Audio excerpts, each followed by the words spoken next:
What up, fam? Hit that like, hit that subscribe. This is A2D Wednesday nights. VJ Talk, not BJ. VJ Talk, giddy up. I mean, how silly is that? Man, we're talking about practice.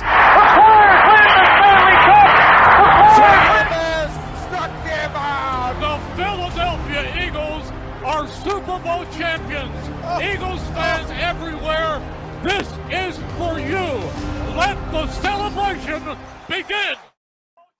Welcome in, everybody. This is A2D Wednesday nights, only on A2D Radio. Every Wednesday, we're brought to you by our doc. Make them yours. Dr. Paul Vidal, Specialized Physical Therapy, locations in Burlington, Cherry Hill, New Jersey. Find them right down there on the web, specializedphysicaltherapy.com. As always, that's Ryan Alizik. That's Luke Brown. I'm Tom Arnone. Everybody out there, let's go. Phillies trade deadline rumors. We'll discuss it at the end of the show. Recap Phillies Giants. Finally able to get one today. Last night was brutal. Well, we'll talk about that. Sixers free agency. You know, I don't know why Greg put that in there. I guess he's just hitting a quota. So, lack thereof. But Sixers Summer League, VJ, again, not with the B, but with the V. All right, we're going to discuss them. So the Sixers, we know about the injury. Okay, it's not that serious. This isn't this big of a deal. But the Sixers should hold VJ out for the remaining part of the summer. With his thumb injury. Do you agree or disagree? Let us know. Facebook, YouTube, Twitter. That's where we're live. Everywhere you get your podcasts, we're there as well. So the poll: the Sixers should hold VJ out of the remaining summer league games with his thumb injury. Agree or disagree? Let us know. Facebook, YouTube, Twitter. That's where we're live. Everywhere you get your podcasts, we're there as well. Hit the like, subscribe, follow, join the conversation. Giddy up. Disagree. I don't care. I don't care one way or the other. And I'll tell you why I don't care. Also, I'll agree, I guess. I really don't care. And what I do care about is I've seen enough. I'm good. Do I want him to play for like development reasons? Sure. But like I'm good. I'm good over here. I like Rotundo, Uncle Buckets, who loves to join us in his spare time when he's got a minute. And he a busy life. So when he's got a minute, he joins us sometimes on Wednesday nights. And I mean, he couldn't be more wrong. He couldn't be more wrong in a WhatsApp group than he was, on Saturday night. Because I watched a guy like Luke said it. I watched a guy's mid-range that was good. And let me tell you something else. It was clean, baby. Like, this ain't my first time in this rodeo of watching basketball players, right? It's not my first rodeo of like, first time I've ever seen a guy. Like, when a guy pulls up for a jumper at 19 years old, if he looks like he can get better. And that jumper is clean. It's smooth. We already know about the athletic ability because we saw it. We got it firsthand. He can get to the bucket. I'm good. This guy's a ball player, man. We're good. We're in good hands. He's in good developmental hands here. I couldn't be more excited about a pick since Joel Embiid, I think. Because Ben Simmons didn't do nothing for me. Wow. He didn't do nothing. Wow. That's high praise. That is a bold good statement. I watched Markel Fultz playing Summer League. I didn't see that. I watched Ben Simmons playing Summer League. I didn't see that. Okay. We didn't ever got a chance for Joel. At least I don't think we did. Right. But there's certain guys that you put on the TV and you're like, that's the best player on the court. That's the best player on the court. And I know it's Summer League, so it's not the big leagues. I get it. But you still got to go out there and show that you're better than everybody around you because that's what they saw. They saw that you're better than everybody around you. So I need you to immediately show me that you're better than everybody around you. And he immediately showed that. There was a point in the game, like the one layup, which I don't even call it a layup. I don't even know how he made it. The spin off the backboard early in the game. He took it to the bucket, went out long on it, got some good arc on it, and had a little touch piece. And I was like, oh, you could go out of the game right now. I'm good. You understand? Like, I've seen enough. I need a couple possessions of you showing me your game, and I'm good. Like, I'll be clear. Ace Bailey's first jumper, he missed it, right? He missed it. But shit was smooth. You understand? He's a jackass, but the shit was smooth. So I immediately know this guy will be able to play one day. If he figures this out, he can play. I'm good. It doesn't take me a long time, nor should it take you or our audience tonight. Should it take a long time? So I guess I agree because I don't give a shit. Like if he's healthy, he should play. It's a freaking thumb sprain, right? You obviously don't want it to play where you're not 100. So get it right, or if he needs to sit out, then he sits out. I don't really care. So tell me what you guys think. Yeah, I'll agree too. And I'll take it a different direction. I agree because they keep making moves as if they're trying to contend this year. And although he did surprise me in the Summer League game, the traits that we knew he was going to have and he did show in the Summer League game, that's a guy that this team desperately needs. And I understand that we all want to bring in a guy, ideally, and I agree with you, who's 6'8", 6'9", more of a forward, can guard those kinds of players. I understand that. But really, why you try to get those teams on your team in the first place is to rebound the ball. And VJ Edgecombe showed in that one game, and he's always had it, he's probably, as of right now, the best rebounding player pound for pound on our entire roster. So I know that people say that that's such a big need. That excites me a lot in what he did. I understand not wanting to fall for what happened and kind of overreact and say that he's now automatically going to have a better career than Ace Bailey. I'm not going to go there. But you said it. I didn't know, and none of us knew because he really just didn't shoot him that often. That mid-range shot looked smooth. And it's not even just like he attempted it twice like a Ben Simmons did in these Summer League games. He was hunting for it. And a lot of times in the NBA, it's not like, and I know this is a classic question to bring up with him, what's the guy's go-to move? A lot of guys in the NBA, they don't really have their go-to move. The key to the game is, how am I going to get open looks? What's the best way to get to my open look? And he was hunting it out, and he was getting a clean look every time. And going into that game, all I was praying for was like, can you please look like you belong on the court? Because we've seen too many times guys just don't belong on a Summer League court. Can you look like you could belong in the court? And then the question I got out of that Summer League game was like, yo, this guy has potential to be even better than I thought he was. Not saying he's going to be better than Ace Bailey. I never said that from jump. So let's not over-exaggerate. But he showed some promise in that area. He shot 13 pull-up jumpers in all of college. So I'm a little bit excited that a guy who shot 20 – I get he shot 27 times. He's 19 years old. It didn't look great. It looked good. And I want him shooting 27 times in a Summer League game. Yeah, I agree with you. I mean, again, the 27 shots, a lot of shots. I don't really care about that. I want you shooting. I want you to look like you can shoot, and I want you to be willing to, because if you're not willing to, as we've seen in this city, you're not going to get better then. This isn't, again, not rocket science. At 19, I got to be willing to take the jumper, which means that I'm willing to learn to get better at my jumper, which means then I'm willing to take shots when nobody's watching me with my jumper. This is not calculus again. This is very simple stuff, right? We know he's a worker, and we've seen what I'm trying to make the point of, Pump, all right, you moron, is I'm trying to make the point of I've seen enough of his game to know he can play. So I don't care about Summer League one way or the other. I just know he can play. If you watch him and you think over the next year, 2 years, that this guy doesn't turn into something really good, if he isn't already, then you're not watching the same game I've been watching, right? You didn't watch him. You didn't watch his first Summer League game. You probably didn't watch him enough in college, right? And you're just assuming. And we know what assumptions do. So it's not load managing, Pump, in Summer League. Load managing? That's not load managing. It's called, hey, this game doesn't mean anything. Like, let's not risk him or his health at all. Because the other part of this is that they're protecting their investment. Like Greg's brought this up before.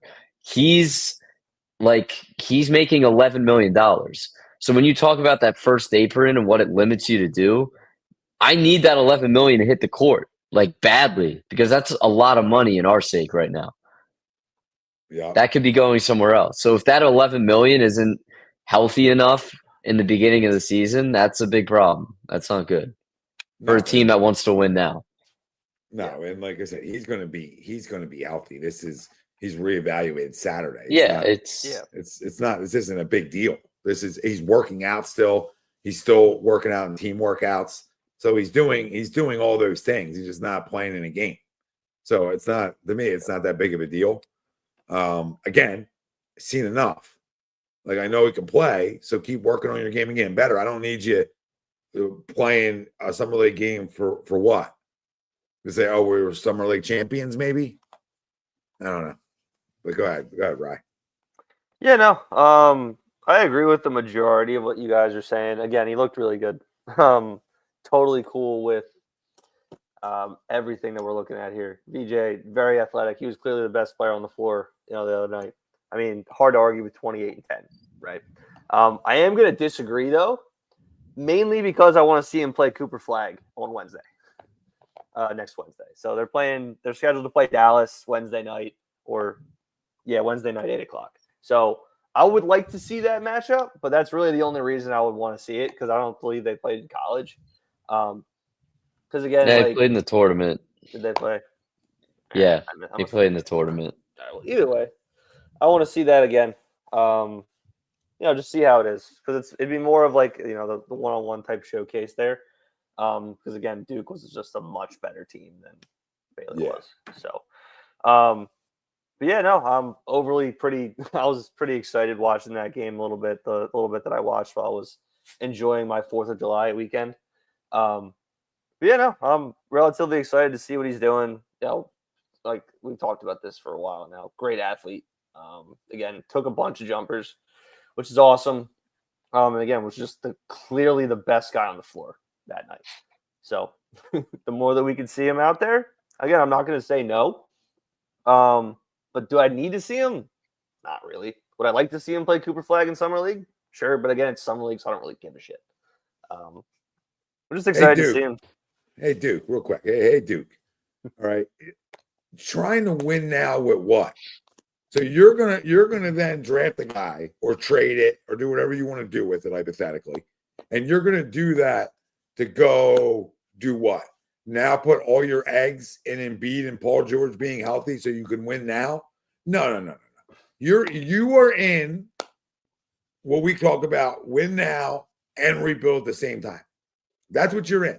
So if those guys are healthy in an Eastern Conference that's not going to be as good, and those two guys are healthy with Maxey, this team's delicious. Okay? They're delicious and how it's set up right now. Okay? It's Cleveland. People obviously like Orlando. I think with the Boston injury, they're still a playoff team. Where they shake out, we'll figure out. Whatever we want to make it. But if they're healthy, they're going to compete. So I'm not trading for Lauri Markkanen. Are you out of your mind? Are you out of your mind, Duke? I don't even like Lauri Markkanen that much. If he was so good, why does Utah stink? Why do they stink if he's so good? Like, if he's that good, he's a game changer. And he's a guy that we're going to cut nets down with. Why do they stink out loud then? Because if he's that good, they're competitive. You understand? If he's that good and a game changer, then I'm trading a 3-pick in a draft for him. Okay? But I got an opportunity to draft a guy in this draft that's loaded draft that could be that kind of game changer for my franchise in a year, 2 years, right? Maybe 3. Who knows? John, I'm saying because they're never healthy. I'm not the one talking about win now. I'm the one talking about you can have your cake and eat it too. That's what I've been talking about for freaking 4 months now, it feels like. Have I not? I mean, I think they're going to win a little bit now. I don't know if they're going to win a playoff series, but I mean, that's a ridiculous take. I just told you, all summer long, and honestly, even longer than that, over a year, people have just been like, how can we rebound? How can we end possessions? We got destroyed. We got run off the court by a Knicks team that was only focused on offensive rebound, second chance opportunity. Josh Hart obliterated us. He sent us home. Like, with Jalen Brunson's help, but he sent us home. I'm telling you, that guy can play that role right now. I'm confident in that role. He can play that role right now.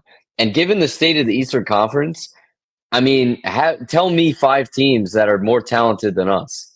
5 teams. I think we're the number 5 or 6 seed. I think that's a fair expectation for this team. Healthy Maxey and half health out of those two, they're still a playoff team. If you get a healthy Maxey, by default. Yeah, by default. The East is terrible.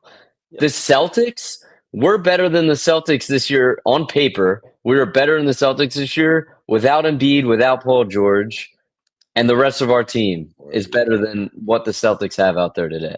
Luke, Luke's fast your horrible. bedtime. Now, what does that mean for you in the playoffs? I don't really know. What are you doing, Luke? Go to bed. I know it's Fast your summertime. bedtime. Go to bed.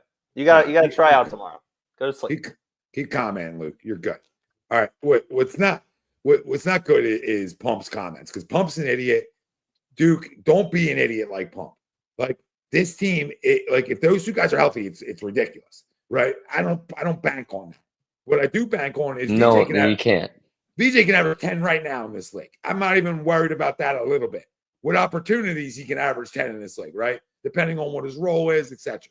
But he can help you right now defensively, transition, obviously, and he can help you where else? Rebounding, like Luke already said. So he's an asset right now to you. And he's a big asset down the road as you continue to help him get better. I mean, come on. The Celtics are not way better. How are they way better? The Celtics are not even close to better. I don't even understand. I'm trying to think of the roster right now off the top of my head. Derek White is definitely the second best player, very good player. They're trying to flip Simons as we speak. They haven't posted anything about him at all because they're begging to get rid of him. There's no interview, none of that. They're trying to get rid of him. They're talking about redshirting a season. They're redshirting a season. Yeah. I never said this. I never once said. I said I don't need to see him in summer league. Are we effing okay? No, because this is how bored people are, that they need someone to play summer league, and then when they are hurt during the season, it's like, oh my God, they're so soft he can't play. Yeah, now I know Luke's listening. I can't really say what I wanted to say. You can say whatever you want. Not you, Luke. He's a punk. He's a punk. Go to sleep. I mean, I never once said this. They can kick and play right now. I don't give a rat's you know what about summer league basketball or a glorified YMCA crap. I don't care. All right. I care about watching them give me 48 minutes like he gave me. Let me get my eye test on him, and we're good here. I can move on. I don't care. Like Ryan said, we'll love to see him next. Well, I'd love to see him next Wednesday. Absolutely. Go in. You get checked out Saturday. Might be good to go. Good. It's a sprain. It might be good in 2 days. Can we calm our lives down? Right. And it starts with Greg. Greg wants him to create the poll. He wants him to sit out. You know what I mean? I can get over Greg now. Like Greg's creating a poll about sitting him out. Like we haven't had enough of this. You know, in our lives here in Philadelphia. Yeah, red shirt your freshman year. So Pump, I get it because we're accustomed to that here with Ben and Joe. We're accustomed. Take a year. Actually, take 2. Like what? No, this guy was living off a generator, and we're talking about red shirt talk. You know what I mean? This guy living off a generator. He'll eat and sleep this shit. Okay, I'm not even concerned about that. So I can't wait to circle back on this in like 3 to 5 years and tell Pump how much of an idiot he was when this guy's a pimp. This guy's a stud pump. All right. Get a clue. Nobody does. He might even be healthy, Pump. He might have one leg. It might be down to one leg. He could have got amputated and we don't even know about it. That's how deep the CIA they are. I mean, I saw they were supposed to come out with an injury update after surgery, like 6 months after or 6 weeks after. I think we're nearing the 2-month period of that, and they haven't said anything. Or I think it's longer, like 2.5 months, something like that, and they haven't said anything. You know, I did see a video today of him playing with Arthur out in his driveway, and he was making buckets already. So here in the Sixers are going to sign him to a 2-way. I mean, and also, like, just to the 27 shot point, if you, and I did it just to make sure that I was remembering it correctly, Jared McCain shot the ball like shit in the Summer League last year. Terribly. Yeah. Really bad. And I also remember getting on these streams afterwards, too, and just being like, look, at least he's looking to shoot the ball. And he was shooting it from like 35 feet out. And I was still saying, like, he's taking that shot. Like, can we be happy about that? He was shooting the ball like shit. And let's also remember, that's another guy that his big question coming into college was, can he play on the ball and be a threat on the ball as a scorer? Shot like shit in the Summer League. Then we all said, well, I don't know if he has it. And now it feels obviously different player, different kind of on-ball stuff, but same idea where it's like he's shooting the ball like shit, but you see it. and you see it in his game. You see how he gets to his spot. You see how he's confident shooting the ball. Go away, Johnny. Go away. Mikey's in there too. They're all in here now. All of you go to bed. All of you go to bed. First off, the fact that you three only said hello to him, you're coming up in my platform, and you're only saying hello to Coach Ryan, and you don't guys give me nothing. So that should age really well for your 3 tryouts tomorrow. Yeah, I mean, I could see that age. Don't leave. Mikey's up there too. Mikey's up there too. Don't leave him out. Yeah, Mikey, I see you too. Mikey's back. Mikey for the win. No, beat you, Johnny. He beat you. Alex, he beat you too. All right. So we'll have to talk tomorrow now. I got to do what I do. Guys, tell Kevin I said good night. All right. It took you long enough, Luke. Took you long enough. Coach Tim. What's up, Coach Tim? How are you doing, man? Yeah. Now you're really struggling. Luke's a typical lefty. Yeah, he's backwards. Throws left-handed, hits righty. Doesn't have a pickoff move. Kid sucks. What? You don't have a pickoff move? Yeah. What is Coach Gavin teaching you guys? Does Coach Gavin even teach it? I mean, we're gonna do this tonight. There. I don't know. We got a left-handed pitcher. Oh my goodness gracious!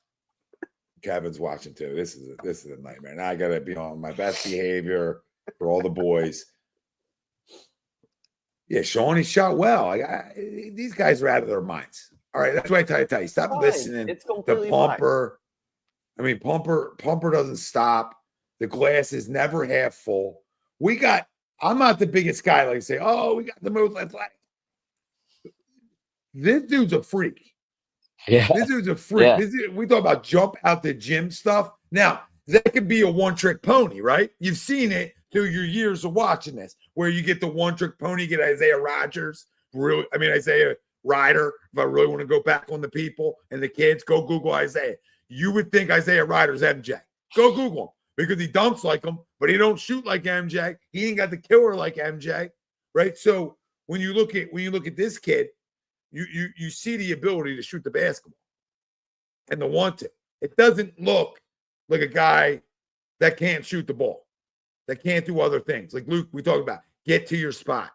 He gets to his spot whenever he wanted to. His ability to get to the bucket. Stop listening to Coach Ryan, guys. You guys haven't learned this yet. Stop listening. You guys can stay all night. What I'm saying is, because you could probably learn something tonight. He's got more traits than just getting up and down the court, blocking shots, rebounding, just being a super energy athlete. Right? We saw the ability to do all the other things on Saturday night. And if you are not 6 to freaking midnight over what you watch on Saturday, then sports isn't for you. That's all. It's not for you, Pump. Okay? You need to go to funerals twice a week. You just need to you just gotta go look for the open casket. That's what you're running around doing, Pump. Jalen Hurts is never gonna win us the Super Bowl either. He's not good enough. Yeah. He's not good enough. And Jared McCain's an influencer. I've heard it all. We all have. Greg, you pumped the brakes. Greg, you want him to sit out his whole future. You wrote. I'm still with Greg a little bit. Like, I'm not saying that he's going to be a 10-time All-Star or even a one-time All-Star, but it was intriguing. You'll guarantee. I don't know if I'm willing to do that, but I liked what I saw. I'll say that. There's a lot of X factors here that you're not factoring in as much as I am, because you're not as big of a problem as I am. So you're not factoring them in. Like when I think about living off generators, right? When Pump, you would where's the Dominicans at? Right? Where's all the Latin American players at? Right? And I agree with you to a point. Right? I love the little Latin flair. Right? I had to get off the island. I like a guy that had a scratch and claw a little harder than a guy that came easy to sometimes. Sometimes. Doesn't always work like that. Right? But this is a grinder. When I get a grinder next to a grinder, and the future of my franchise are two of them, I'm off to a great start. I can promise you 1 All-Star. I might even promise you 5 tonight before it's all said and done. Okay? Wow. You might actually, when I watch Saturday night, I might go get the jacket. I might get the jacket ready because you got to understand who he's teaming up with. That's the X factor, the biggest X factor that I could bring into this situation, right? When we're doing this big equation of what he's going to turn into, right? The biggest X factor is Tyrese Maxey. And what I mean by that is name a guy who's worked harder. that can keep refining and getting better at his game. It's well documented, Luke, right? Is it not? It's well documented, his work ethic. Yep. Okay? So Yeah. I put a guy that lived on a generator, had to get off the island, which the Bahamas are nice. I mean, I don't know if he, so he's Dominican. It depends where you're at, I guess. Right? But you had to get off the island, right, to play basketball. Right? Playing basketball is getting him off the island. So we had to work harder, generator, right? Ton of energy, just like Tyrese. How are you guys not floating around right now? How are you two not floating around when you know when you saw the very energy excited. guy, when you saw the energy guy's mid-range game? I'm very happy. I mean, the biggest thing for me was like, and I should have waking my wife up. I tried waking her up Saturday night. You know what I mean? I was so excited. I was so jazzed up. Like, hey, wake up, right? Because what I watched got me excited. That's all. His coach at Baylor, Scott Drew, is one of the probably in current college basketball, one of the best basketball coaches still around. He'll tell you, and the biggest thing that coming out of this for all of us was like the shot off the dribble. Can he do it? The truth of the matter is he just didn't really do it a lot. It's not that he tried it and sucked at it and shot a horrible percentage. He just didn't shoot a lot of them. And a lot of that was because they brought in two guards at Baylor to play next to him. One's going to be a super senior last year who came from Duke, played 4 years at Duke, had a lot of expectation of being a ball handler, being a point guard, the kind of vet in the room. He played like shit and absolutely sucked. They brought in another freshman guard, highly touted, highly recruited. That didn't work out either. And then VJ was kind of just like in the mix because he could be that 3-and-D guy. He'll tell you, Scott Drew, after this whole thing played out, I wish I gave VJ more opportunity on the ball. He's saying that now. I didn't really hear that much before or like during the draft process, but he's saying that now. So when you look at that, he's going to take a lot more of the shots, and they might not fall. They might look like a similar shooting percentage it did in Baylor and like maybe in the summer league game his first year or two. It'll come because he's going to shoot it. And he's 19. I had enough of Pump for tonight. That's enough. I'm not going to read another comment from Pump unless it's a super chat and he's willing to give money for it. Duck Holiday says, Maxey, good work ethic. Yes. I would say great work ethic. So I would just trump that a little bit. Good point guard. No. Okay. But he doesn't need to be the point guard on this roster. That's where Jared McCain comes in. Right. I think Jared McCain has the ability to be the true point guard on this roster at times, but Maxey can handle the ball and VJ's going to get better handling the ball. All right. The generator will tell you that. Right. The generator tells me a lot. All right.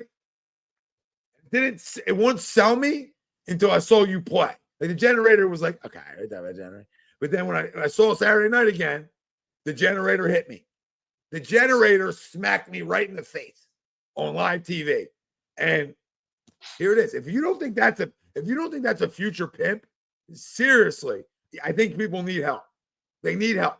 Can stuff change? Absolutely. Can I be wrong? No doubt about it. Am I wrong here? Probably not.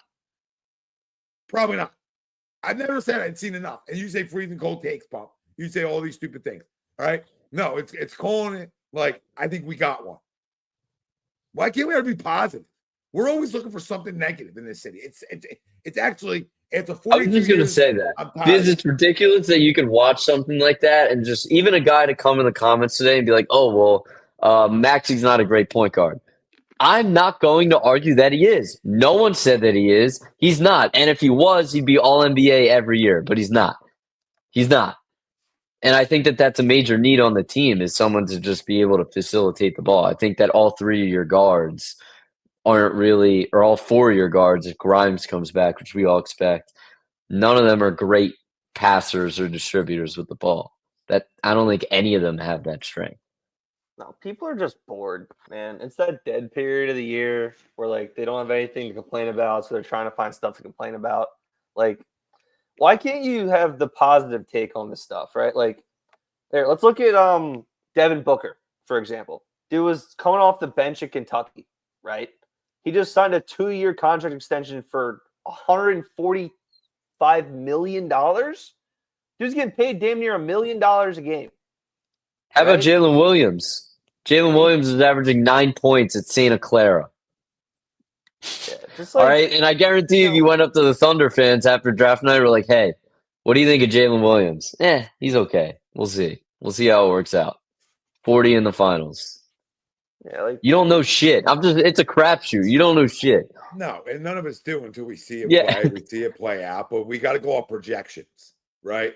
And I'm not the projection with your data guy, right? I'm a projection with an eye test, right? Now, I think all can work together and coexist for sure, but I think it's always more important for the eyeballs to see, is this what I think it is, right? And again, Saturday, I think answered more questions than the other way. Right? It answered more stuff for us. And is it one game? Yes.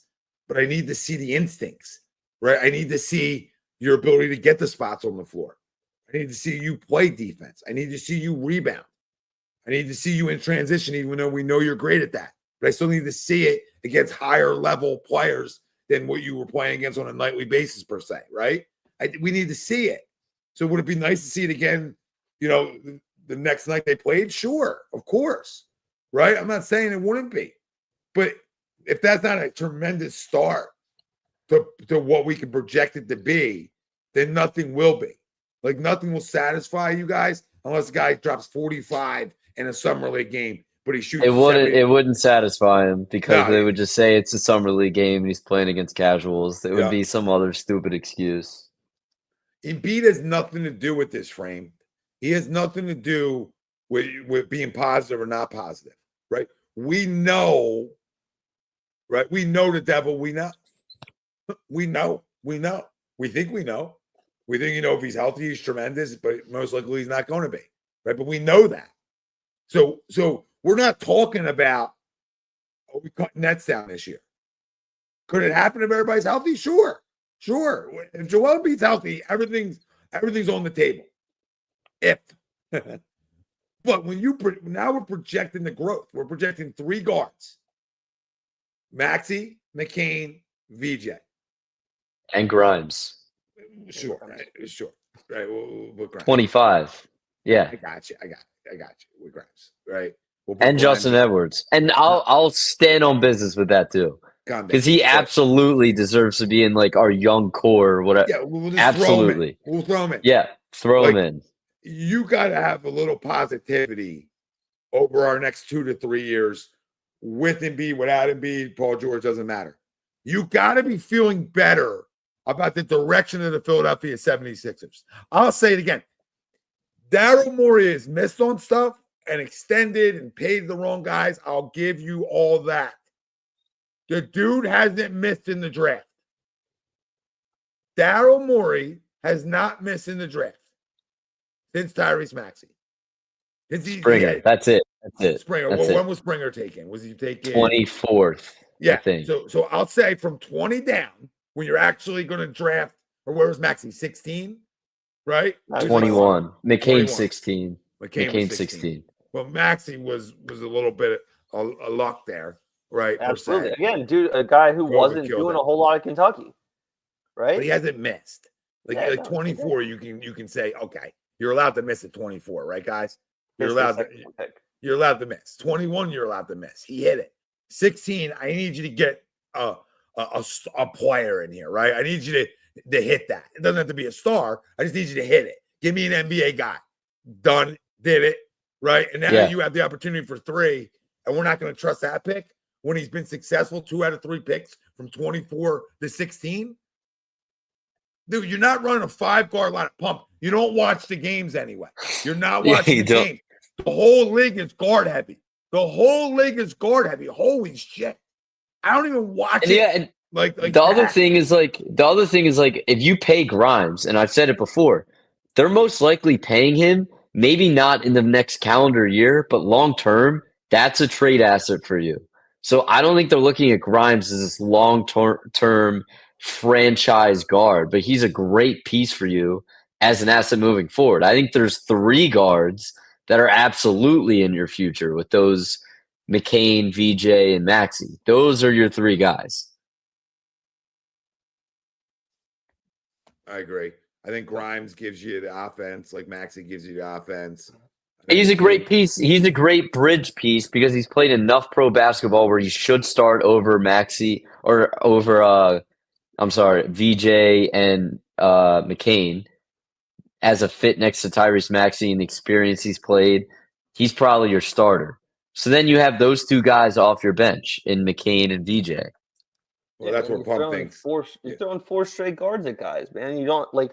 I talked about this, or we talked about this a couple weeks ago, where you just do line changes. You bring those, you just run up and down the floor. There's a reason that the two teams that made the finals did that. They were just running up and down the floor all the time, right? They're playing hard basketball. No, you don't have to be huge in order to run, right? You just need to hustle. That's it. And there's not a guy who preaches energy more than Nick Nurse. So, again, they're not going this 5-guard lineup at teams. Make sense? Like, you guys act like they're never going to make a move for a power forward and a small forward. Like, they're never going to have that. Like, on this roster constructed right now, they have it. Like, they have it. And that's exactly why they didn't pay Yabu, which I'll agree with Daryl till the day I die on that move. I liked Yabu, but let's be real. You can't put yourself into the first apron because that's basically what they'd be doing by signing him and then bringing back Grimes. You can't bring yourself into the first apron, sign Yabu, and then be like, all right, this is our team. You have to be willing to give yourself flexibility during the season, especially when you're talking about a team with so much unknown. I could see ourselves at the trade deadline, given the state of the Eastern Conference, being like, all right, those first-round picks that we have from the Clippers, whatever, maybe we use them right now. Or we say, all right, Quentin Grimes, you're having a pretty good year. Let's sell you off. We're not having the year we want to. Let's build around our 3 guards. I could see it going either way. So you have to give yourself – Yabu's good and deserves the money he got, but not from us because he's not good enough to sacrifice that flexibility. He's just not. No, and you don't want to get caught up in the moment of him. And Watford's good. I don't think he's as good as Yabu, but I think he's a pretty damn good replacement on the minimum. I think it's as good as you'll get. Yeah, and it's fine. It's backup players that you hope. Right? Yeah. It's not – you're not going out and doing this for starters. Like Yabu was going to come off the bench here, in my opinion, a lot. Maybe he's absolutely. There's no way. People think he's starting. He's not starting. He got worse. He got worse as the year went on last year. When he played. Yeah. So I'm not going out of my way when you declined as the year went on. There was moments he was really good, but he wasn't I didn't look at Yabu I got to do everything in my power to keep him. Yeah. What you can end up doing now too, because you didn't pay him, is you can give guys whenever buyouts or if you don't even do anything at the trade deadline, right? If you don't do anything major at the trade deadline, and you can, you hit that buyout market, you have more money to spend than everybody else because everybody can give minimums, and you can give a little bit more because you have that flexibility now. Whoever that may end up being, because there'll be something. Pump. Did you know who Yabu was before the Olympics? Did you know who he was when we signed him to a minimum in September of last year, right before the season started? Did you think he was going to be as good as he was? Absolutely not. Absolutely not. Plus, I get it. I never said he was better than Yabu. I don't think he is. But I don't think Yabu is this irreplaceable move where you're losing so much by letting him go. Sucks that he went to the Knicks. Sucks. That's a bad beat.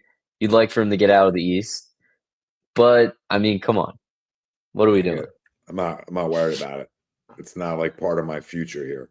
We all talk about future and everything else, but come on. You know what I mean? Come on. I guess the question now is who's the 5th starter? I rule out Watford, obviously.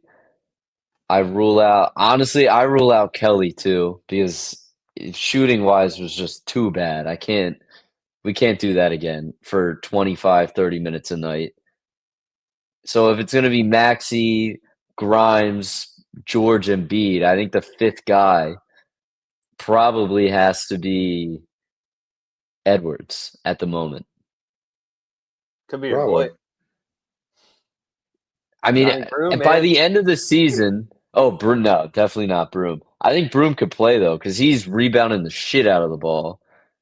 I really question how he's going to play defense, but he can rebound the shit out of the ball, and we need that desperately bad. So he's going to find time on the court. Hmm.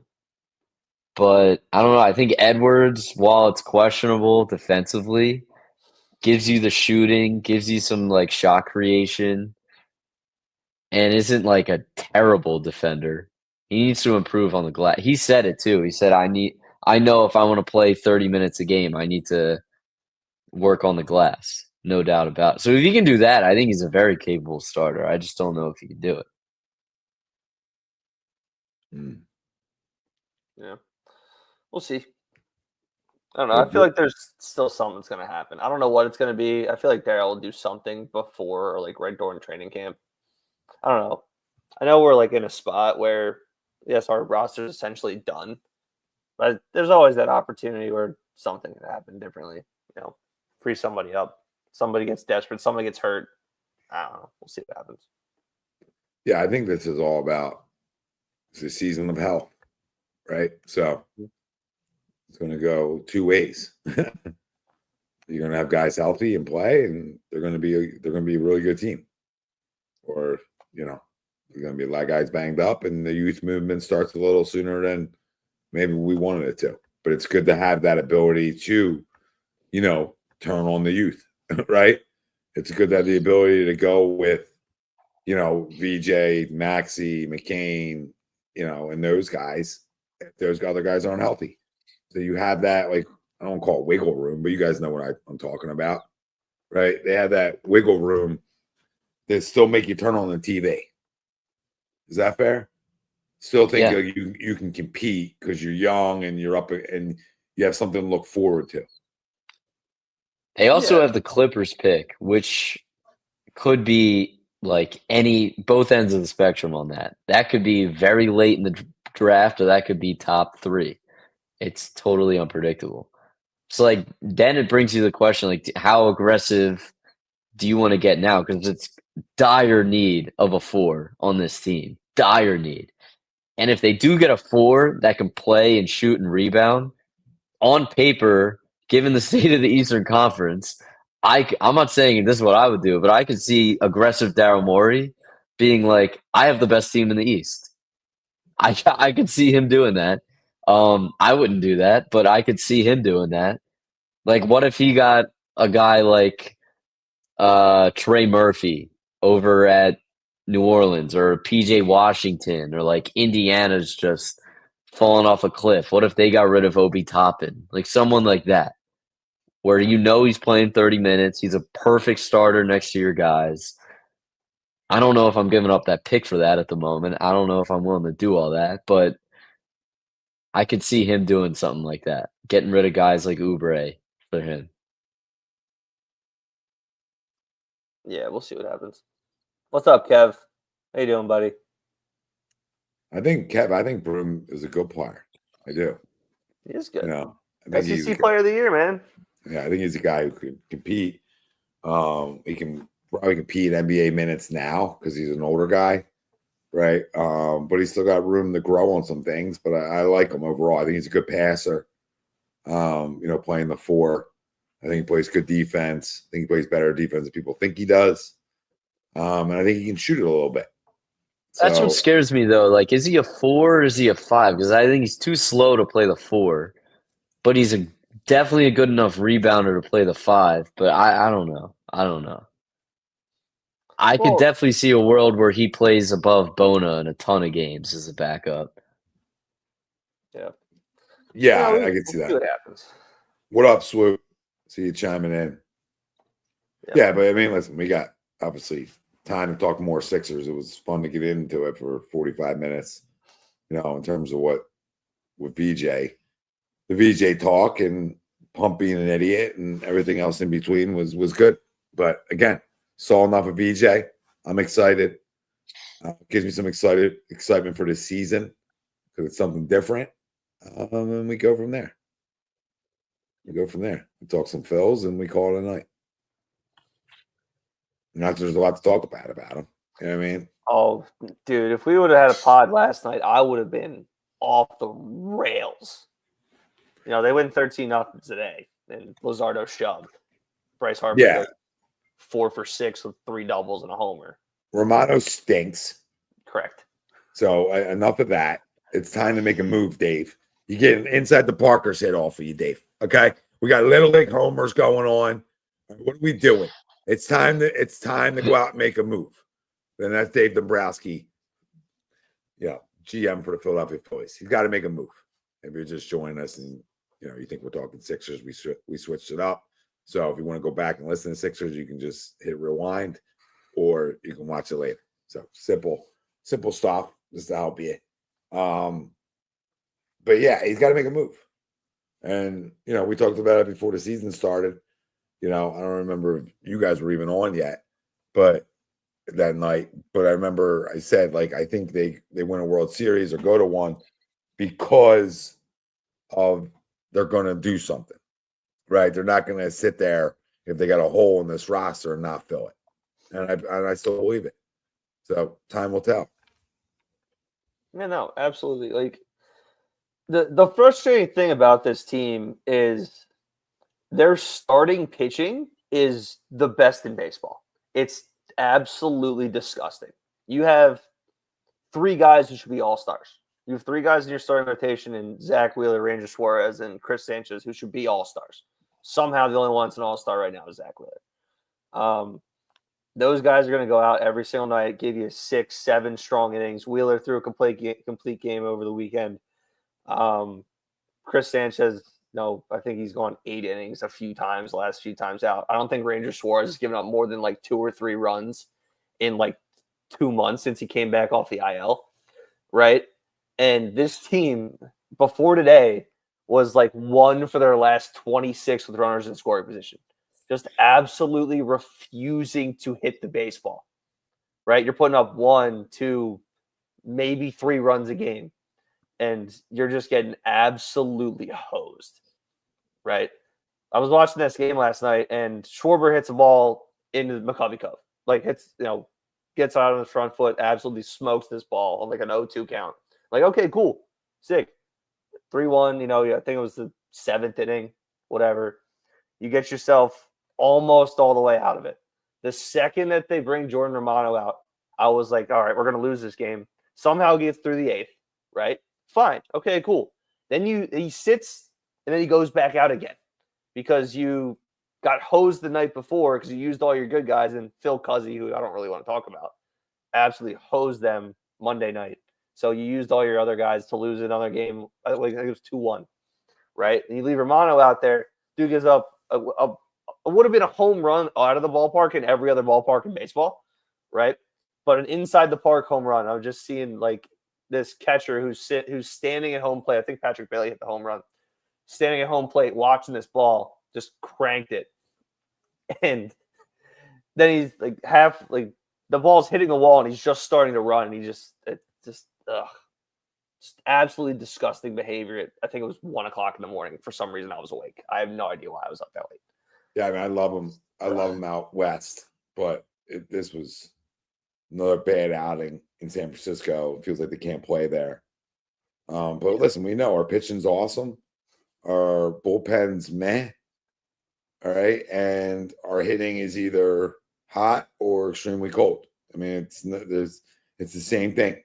So, they need some things they got to figure out.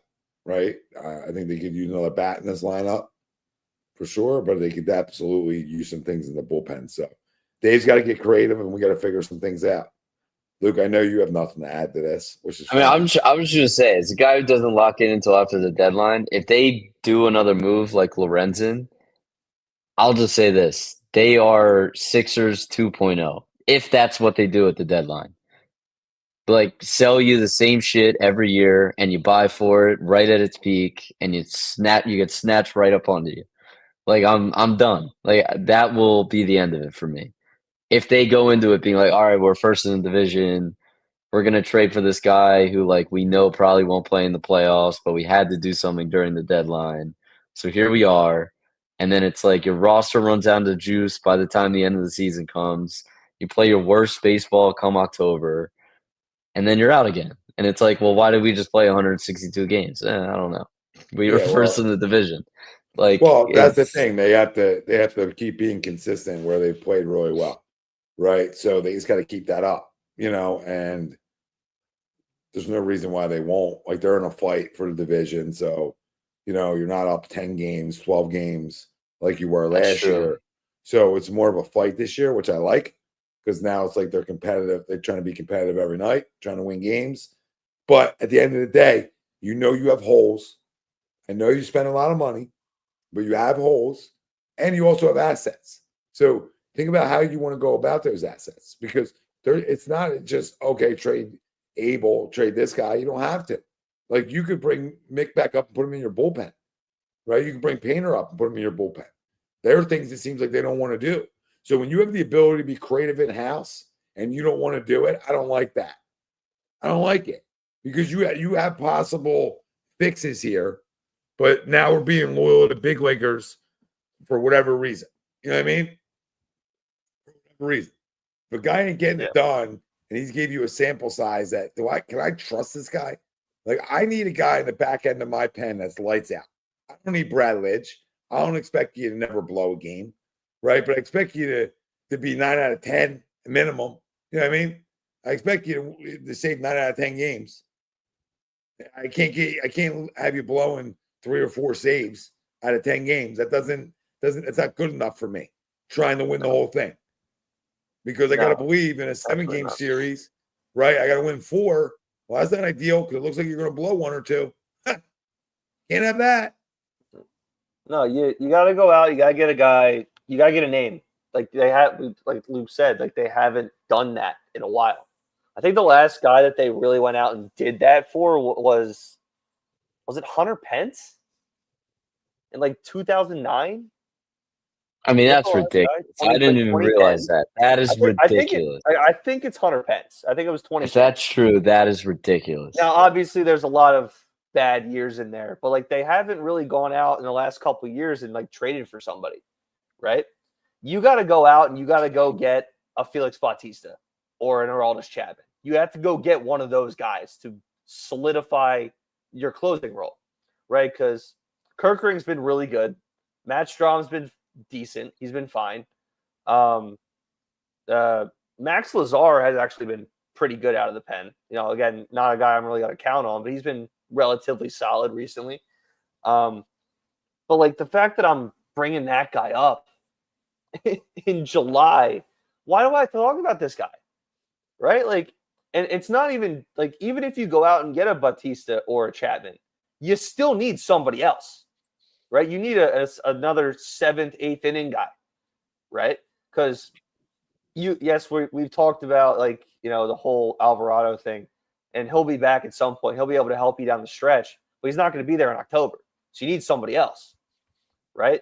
And you can't throw out Strom and Kerkering and whatever closure you get every single night. It's just not going to work, right? Because if you're, depending on whatever happens, if you get a bye, then you don't have to deal with, the first series. But if you don't get the bye, you don't win the division, or you're not one of those top seeds, like the Dodgers are probably going to end up getting the bye. You're not going to be able to,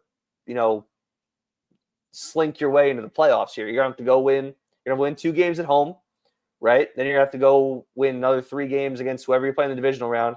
Then you got to win 4 games in the CS, and then 4 games in the World Series. That's so many games, and if you're not going to sweep everybody you play. So if you're playing 5 games in a week, you can't expect these guys to play, every single game. They're going to get tired. It's going to be burned out. Even if they're only throwing still 20 pitches a night, it's still a lot. You can have them throw back-to-back nights. They can't throw 3 days in a row. Not realistically. Like, no. I don't know, man. It's the most frustrating part. Yeah. Or at least like trust them. You're not going to trust them like these guys throwing, on a third day. You need to be deeper back there, right? That's like you mentioned. It's a big part of it. You got to be deeper, but you got to be willing to make some moves, right? And bolster stuff. That is ridiculous. That is insane that he's never made a move like that. They play 100 games before the deadline. 100. And every year he has failed to realize that they need, even if it's just a little bit more, he's failed to realize every year through 100 games what they need to finish out the season. Well, they needed a right-handed bat last year. He tried to go out and get one in Austin Hayes. Didn't work out, right? Yeah, He so was. yeah, I don't want to like again. They've made moves, right? They haven't gone out and gotten like a star. Yeah, they haven't splashed it. Exactly. All right, well, I think They they don't need have to, to- they don't have to especially in this kind of splash. sport. They don't have to splash. They got to go make. They got to go. Like you don't have to splash if you go make two really good moves, right? It makes sense. Like Yeah. there's levels to it. Like you don't need a Sure. one splash. Like in me, how I would approach this is they need two guys that are good big leaguers, right? In the back end of their pen, and probably another right-handed bat outfielder that they can plug into this lineup. That's probably what they're missing. In reality, they could probably use two more guys in the back end of their bullpen. Mhm. But I'm okay if they went two guys in the back of their bullpen and they didn't do anything in their lineup. I'm okay because you're not one bat's not going to change the lineup that much anyway. You know, his lineup goes as Harper and Schwarber and those guys hit, right? And that's the way it's going to work. Yeah, no, for sure. Again, like that's just the way the lineup's been constructed. It was the same thing back when they were good in the late 2000s, right? If Utley and Howard and Rollins, like those guys were hitting, then the Phillies were winning games. If they weren't hitting, they weren't winning games. That's just how it Yeah. went. So, you know, again, it's a star power league, right? You can't. I don't know. I guess the Tigers are doing it this year, but you can't just roll out like 9. Oh, who's that? And just expect to win baseball games, right? Like, you know, you have to have guys like Harper. You have to have guys like Schwarber who can, you know, carry the team. Which in 22, Harper carried the team, right? That's why they got to the World Series, because that dude hit. I don't remember exactly. It felt like he was getting hit every single time he was up, right? Especially in a big spot. But yeah, man, like they got to figure something out. You need bullpen help. I would like to get a bat. I saw a mock trade today. I don't know if I would really do it, because I mentioned Byron Buxton, like trading for him, I think, 2-3 weeks ago. And I saw a guy put a mock out there with Justin Crawford and Andrew Painter for Byron Buxton. Now, I'm not doing that. I'm not doing that at all. But the fact that somebody else is talking about that as a possibility, I think that Byron Buxton, because again, he's only 27, 28, something like that. He'd be a great addition to this lineup. You slide him into that top half of the lineup, top half of the rotation. I don't know why I said rotation. Plays great defense in center field, right? His only problem is, you know, he's had injury concerns, but when he's been healthy, he's been great. So I don't really want to trade two of my top 3 prospects to get him, but he's the type of guy that would be like, all right, cool. Hey, we're going for it this year. I would really love that. Now, I want to need to see what the return would be, but Yeah. I mean, I'm in for Buxton, obviously. Yeah. Yep. I'm also down for them just bringing Justin Crawford up. I'm down for. I know other people on here haven't been, but like the kid's hit everywhere he's been. Everywhere he's been. Just bring him up. Bring him up at this point. It's like he can't possibly be any worse than what like Johan Rojas has been, Max Kepler. Otto Kemp's been decent. He broke our runners in scoring position streak yesterday, and he made a decent dive and catch out in left field, even though he's not an outfielder. Like the fact that you're throwing him out there in the outfield, dude's played, I think, 7 career games in the outfield. Like, is this what we're doing? We're doing the Rhys Hoskins thing again, where he came up and played left field because, you know, you just need to put him out somewhere. Like, come on, man. Give me guys that actually play their positions. Guys are going to grind out at bats, put the ball in play, especially runners in scoring position. That's all I want. You're too damn talented to, you know, go an entire week without knocking a guy in with a runner on base. Like I think they're 15 games over 500. You're like a couple games back of the Dodgers and the best record in the National League, and it's just so frustrating to watch. Still, it's incredible. Oh, dude, it's really tough. And some nights it's not, right? And a lot more nights it's not tough than tough, but Mhm. it is tough. It really is. All right, boys. We got anything else tonight? I think we did a good one. Nah, we chilling. Again, it's dog days. What's today? July 9th?